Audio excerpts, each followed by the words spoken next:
ইটভাটা শ্রমিকদের মজুরি ন্যূনতম 12% বৃদ্ধি, সমস্ত ইটভাটা শ্রমিকদের সামাজিক নিরাপত্তা নিশ্চিতকরণ সহ 9 দফা দাবিতে শ্রম কমিশনারের নিকট ডেপুটেশন ত্রিপুরা ইটভাটা শ্রমিক ইউনিয়নের।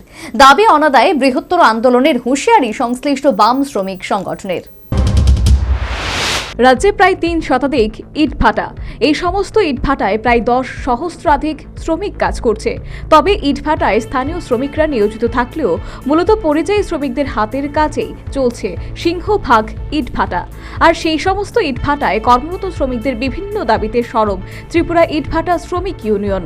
সোমবার 9 দফা দাবিতে কমিশনারের নিকট প্রতিনিধিমূলক ডেপুটেশন প্রদান করে সংশ্লিষ্ট বাম শ্রমিক সংগঠন। এদিন শ্রম কমিশনারের নিকট প্রতিনিধিমূলক ডেপুটেশনে ত্রিপুরা ইটভাটা শ্রমিক ইউনিয়নের রাজ্য সভাপতি বিজয় তিলক, সাধারণ সম্পাদক তপন দাস নেতৃত্ব, নির্মলা রায়, ওহিদুর রহমান, তপন ভট্টাচার্য সহ বাম শ্রমিক নেতৃত্বরা সামিল ছিলেন।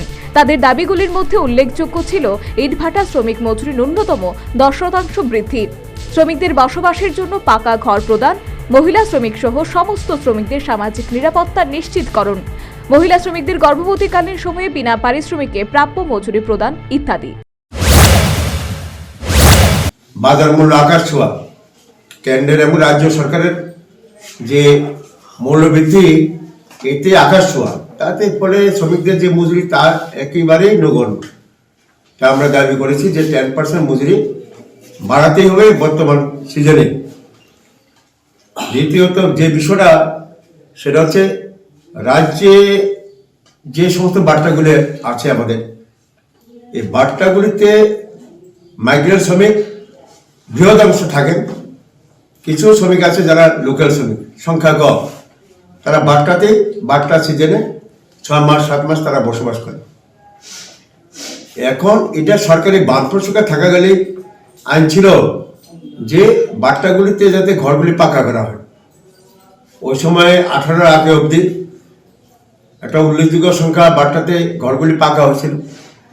18 সালে 2018-তে বিজেপি সরকার আসার পর এদিন বাম শ্রমিক ইউনিয়নের নেতৃত্বদের শ্রম কমিশনারের ধনবাবু রিয়াং জানিয়েছেন, জানুয়ারি মাসে শ্রম কমিশনারের দপ্তরে ইটভাটা ওনার্স অ্যাসোসিয়েশন এবং শ্রমিক পক্ষের সভায় মালিকদের সাথে ইটভাটা শ্রমিকদের বিভিন্ন দাবি নিয়ে আলোচনা হয় এবং দীর্ঘ সময় দর কষাকষির পর মালিক পক্ষ ইটভাটা শ্রমিকদের 5% মজুরি বৃদ্ধি করতে সম্মত হয়েছে। Bureau report, news vanguard.